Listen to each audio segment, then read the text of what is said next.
I really don't think you're going to guess what's number one. It's not the obvious choice. So keep on watching.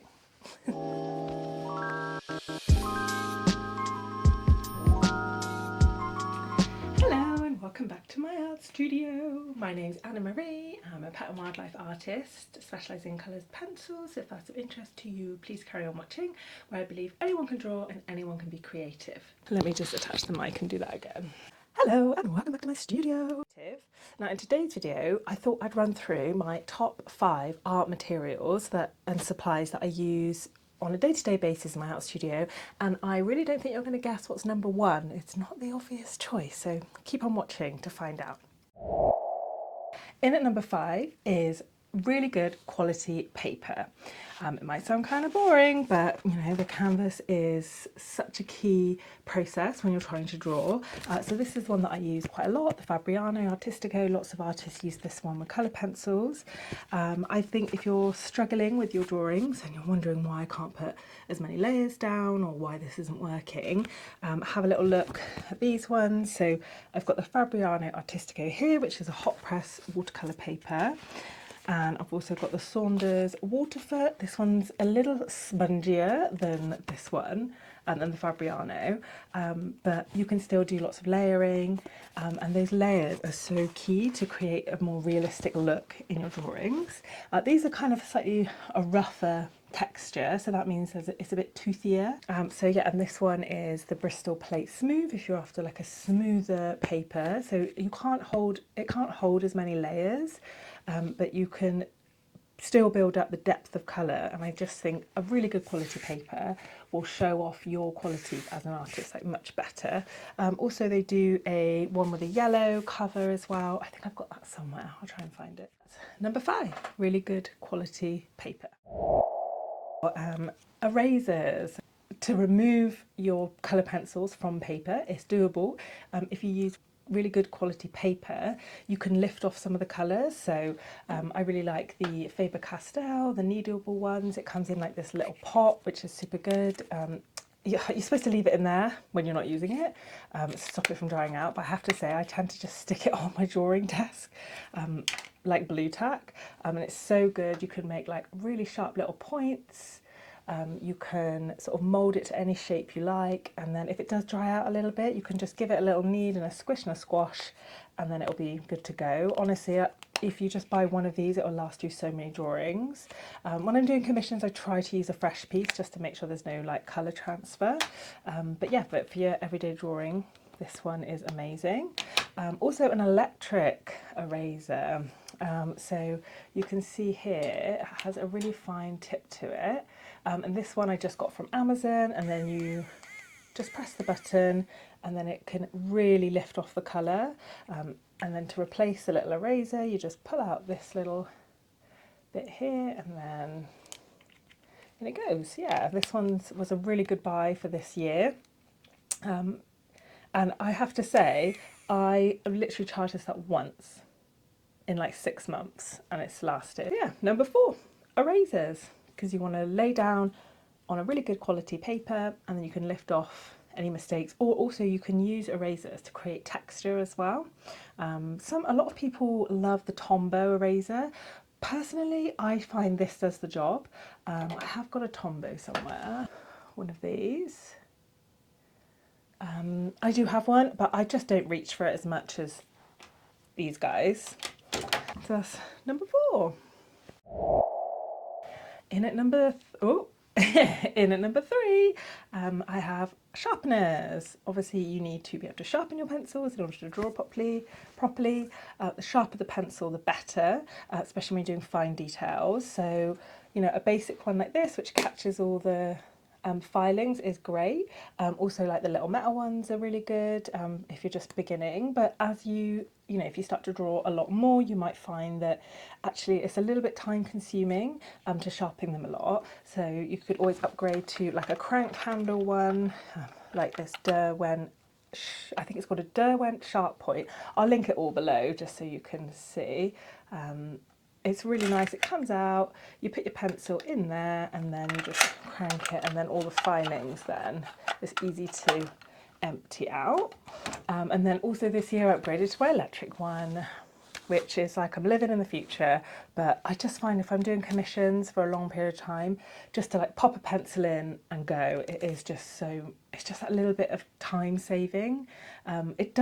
This one doesn't create a sharper point as this one. So I would say this one's just to sharpen them all the pencils up and get them ready to go for a drawing. And then if I want to do some finer detail, I use this one to just create that super sharp point. Yeah, sharpeners, number 3. In at number 2 is coloured pencils. Oh, I bet you were thinking that'll be number 1, but it's not. So the coloured pencils that I use are the Polychromos from Faber-Castell, and I have them in this handy little box, which I find is really useful just to set out all of the pencils for when I'm just starting a commission.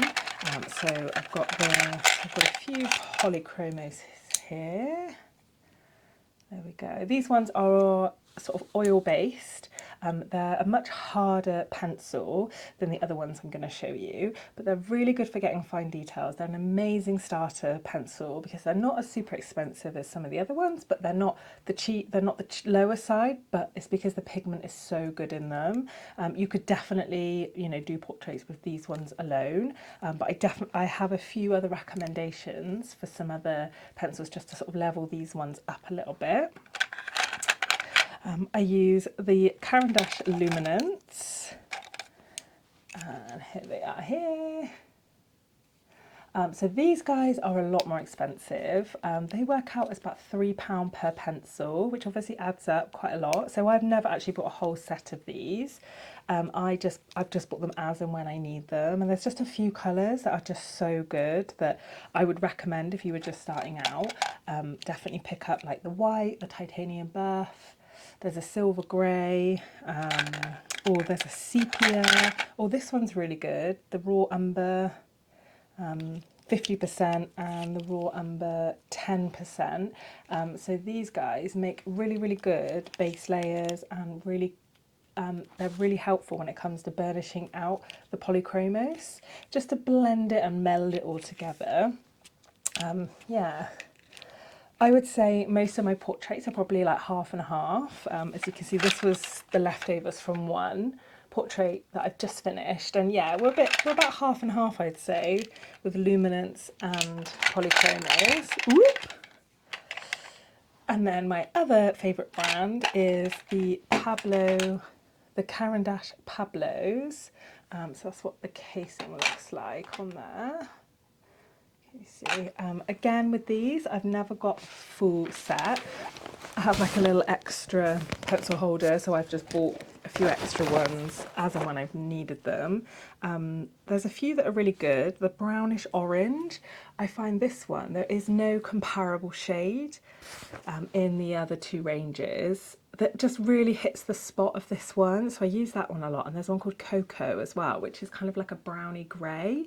And the Pablos are like the Caran d'Ache and the Polychromos have had a baby, and this is what you get. So they're a little creamier than the Polychromos, but they're not as creamy as the Luminance, because the Luminance are a wax-based pencil. These are wax-based as well, but they're just slightly harder, so you can sharpen these to a nice fine point, and they do stay sharper for longer. The Polychromos stay the sharpest for the longest, and the well, you can see the Caran d'Ache, with a few uses, it goes fairly blunt, but the Polychromos hold their point quite well. Yeah, and these ones, I really like these. Maybe one day I'll splash out and get the full set of all of them. That would be something to look forward to. So yeah, that was in at number 2, coloured pencils. In at number 1, you're thinking, what's going to be number 1? We've done coloured pencils, we've done paper, we've done sharpeners, we've done rubbers. Actually, it's the way that you're set up to draw, so your studio space. I am in my 30s, and I have to say that I have found that when I'm drawing for a long period of time and I'm hunched over, my back hurts and my shoulders hurt. I have 2 little kids as well, so life is really busy, and my number 1 art supplies are the things that keep me comfortable so I can draw for the longest time. I tend to draw a lot in the evenings. I've had a full day running around, living life, and I need to be able to come into my studio, be comfortable. So things like the desk that you're on at the minute, it tilts up, so that gives my shoulders a better position to be in. They're like rounded back. Also, having your arm in that tilted position is much better than putting so much like load through here, so much pressure as you're drawing. And sometimes you're like, with the Fabriano paper, you're really working in the colour pencils, and I've been drawing before and I'm like, ah, you know, ouch. If you obviously splashing out on a big expensive desk, you know, that's a big purchase, but I've started with this one first. I picked up this wooden drawing board. I actually picked this up in, I think it was like the Works, but yeah, you can pop that on any desk then, and it gives you that tilt, and there's a little ledge as well that you can pop your pencils. If I was travelling, I would take this one and do like a smaller piece, but that's something to, you know, that's a nice easy way to get a drawing board that's going to be better for your posture. Also, having all of your pencils to hand, having all of, you know, if you've got a tablet that you're working from, have like mounts and holders so that you're not sort of drawing, so you're not drawing like hunched up and then looking over here, hunched up, and like, you know, it's a lot of pressure on your neck. So have things, so you're drawing here and then you've got your reference photos here. So I have a tablet, and then I might print off a picture as well and have that there, or one down here, so my eyes can move very easily and I'm not straining. Also a really good chair. This, the one that I'm sat on, is one from Amazon. It's a proper desk chair. It has a lumbar support. It can go up and down, so it can move with me. I put my feet on yoga blocks to lift them up. I know some artists use like those Mao sticks to steady their hands, more for painters I would say actually.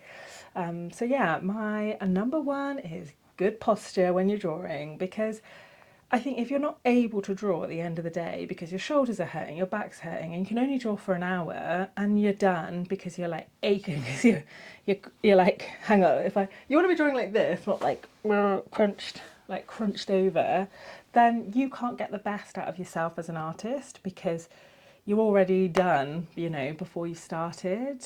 So yeah, posture's number one, especially when you're in your 30s and you wake up with a bad back.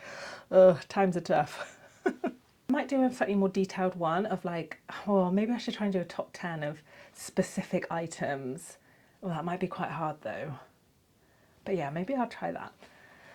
So I hope you enjoyed my top 5 artist supplies that I use in my studios. And I bet, comment down below if you guess what the number 1 was going to be. Maybe if you're a similar age and you're an artist, you might have done. All right, I'll see you in the next one. Bye.